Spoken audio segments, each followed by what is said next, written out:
নমস্কার সবাইকে। আমার ছোট্ট রান্নাঘরে তোমাদের সবাইকে স্বাগত জানাই। আজকেও তোমাদের সাথে শেয়ার করব একটা নিরামিষ রেসিপি। যেই রেসিপিটা সামান্য ঘরে থাকা উপকরণ দিয়েই তৈরি করব, কোনো রকম তামঝাম উপকরণ ব্যবহার করব না। তো চলো দেখে নিই কীভাবে তৈরি করেছিলাম। নিয়েছি মুগ ডাল 1 কাপ। এই ডালটা আমি আগে থেকে সেদ্ধ করে রেখেছিলাম।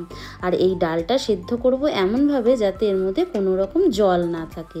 দিয়ে দেবো কড়াইতে একটু সর্ষের তেল, ফোড়নে দেবো একটু জিরে আর একটুখানি কাঁচা লঙ্কা। তারপর দিয়ে দেবো সামান্য একটু হিংটা অল্প করেই দিলাম, যেহেতু আমার মেয়ে হিংটা খুব একটা পছন্দ করে না তাই। তারপর মুগ ডালটা দিয়ে স্বাদ মতো নুন, সামান্য হলুদ আর একটু আদা বাটা দিয়ে দেবো একটু টমেটো কুচি। দিয়ে দেওয়ার পর এটাকে একটু ভাজা ভাজা করে নেব। খুব বেশি ভাজবার প্রয়োজন নেই, হালকা করে ভেজে নেব। এরপর ভাজতে ভাজতেই এর মধ্যে দিয়ে দেব একটি কুচি করা একটুখানি কিশমিশ আর একটু নারকেল কোড়া দিয়ে এটাকে ভালো করে একটু কষিয়ে নেব।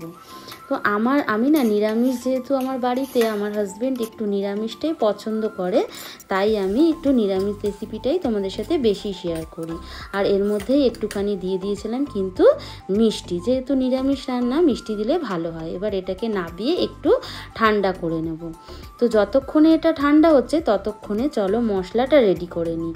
মশলার জন্য দিয়ে দিলাম একটুখানি টক দই, সামান্য একটু চিনি, স্বাদ মতো নুন, 1/2 চামচ হলুদ গুঁড়ো, 1/2 চামচ লঙ্কা গুঁড়ো আর 1/4 চামচ একটু গরম মশলা দিয়ে মশলাটাকে মিশিয়ে নেব। দইয়ের মধ্যে মশলাগুলো এই কারণেই দিলাম, তা নয়তো এটা যখন গ্রেভিতে দেবো কেটে যাবে। আর এই দিকে ততক্ষণে আমি কিছুটা আলু লম্বা লম্বা করে কেটে নুন আর হলুদ দিয়ে একটু ভেজে নিয়েছিলাম। আর দেখো এতক্ষণে কিন্তু আমি যে ডালের যে মিশ্রণটা তৈরি করেছিলাম এটা কিন্তু ঠান্ডা হয়ে গেছে। এবার এটাকে কি করব, হাত দিয়ে একটু চেপে চেপে মেখে নেব। কারণ এইভাবে হাতে আমাকে এইভাবে লম্বা লম্বা করে রোল করে নিতে হবে, না মেখে নিলে কিন্তু করা যাবে না। তাই একটু মেখে নিয়ে এইভাবে লম্বা লম্বা করে গড়ে আর নিয়ে নিয়েছি দেখো পাঁপড়। এখানে ছোট পাঁপড়, আর এই পাঁপড়টা হলো মশলা পাঁপড়। তোমরা চাইলে প্লেন পাঁপড়ও ব্যবহার করতে পারো। এইভাবে জলের মধ্যে ভিজিয়ে একটা কাপড়ের সাহায্যে ভালো করে এটাকে পাঁপড়টাকে মুছে নিতে হবে, দুটো পিঠই মুছে শুকনো করে নিতে হবে। এরপর এর মধ্যে পাঁপড়ের মধ্যে পুরটাকে দিয়ে দেবো, যে মুগ ডালের পুরটা রেডি করেছিলাম এইভাবে মুখটা বন্ধ করে দেবো। যেহেতু এটা পাতলা পাঁপড় সেহেতু কিন্তু মুখটা বন্ধ করতে কোনো অসুবিধা হলো না। অনেক সময় হয় কি পাঁপড় একটু মোটা হয়, সেক্ষেত্রে মুখটা বন্ধ করতে গেলে তোমরা কি করবে, আটা বা ময়দা দিয়ে একটু গ্লু মতন তৈরি করে ওইটা দিয়ে মুখটাকে বন্ধ করে দেবে। আমার যেহেতু এটা পাতলা পাঁপড় কোনো রকম অসুবিধা হয়নি। আর এইভাবে ভালো করে মুখটা বন্ধ করে প্রত্যেকটাই কিন্তু তৈরি করে নিয়েছি। আর যেটা বলছিলাম, আমার হাজব্যান্ড একটু নিরামিষটাই ভালোবাসে খেতে, তাই নিরামিষগুলোই শেয়ার করি। মাছ মাংস খায় না যে তা না, কিন্তু নিরামিষটাই বেশি পছন্দ করে। চলো এবার রান্নাটা করি। এবার কড়াইতে ফ্রাইং প্যানে একটু সর্ষের তেল গরম করে গ্যাসের আঁচ একদম লো করে নিয়ে পাঁপড়গুলোকে ছেড়ে দেব। ছেড়ে দিয়ে উল্টে পাল্টে ভেজে নেব। খুব বেশি কিন্তু কড়া করে ভাজবো না। আর মনে রাখতে হবে যে গ্যাসের ফ্লেমটা কিন্তু লো করেই ভাজতে হবে, খুব বেশি কড়কড়ে ভাজাবার কোনো প্রয়োজন নেই।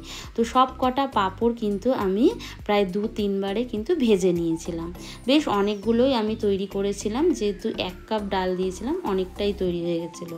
আর পাঁপড়গুলো তো ছোট ছোট দেখলেই। এরপর কড়াইতে সর্ষের তেল দিয়ে জিরে ফোড়ন দিয়ে দিলাম 1 চামচ আদা বাটা। দেখো আদা বাটা দিলে কিন্তু ভীষণ ছিটকোয়, একটু নুন দিয়ে দিলে কিন্তু সেই ছিটকোনো ভাবটা এতটা হয় না। যেহেতু আমি টক দইয়ের পেস্টের মধ্যে নুনটা দিয়েছিলাম সেহেতু আর নুনটা আগে দিলাম না।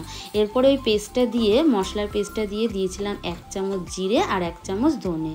আর এদিকে মশলাটা কষাতে কষাতে একটা কড়াইতে 1 চামচ ঘি আর 1 চামচ বেসন দিয়ে একটুখানি ভেজে নেব।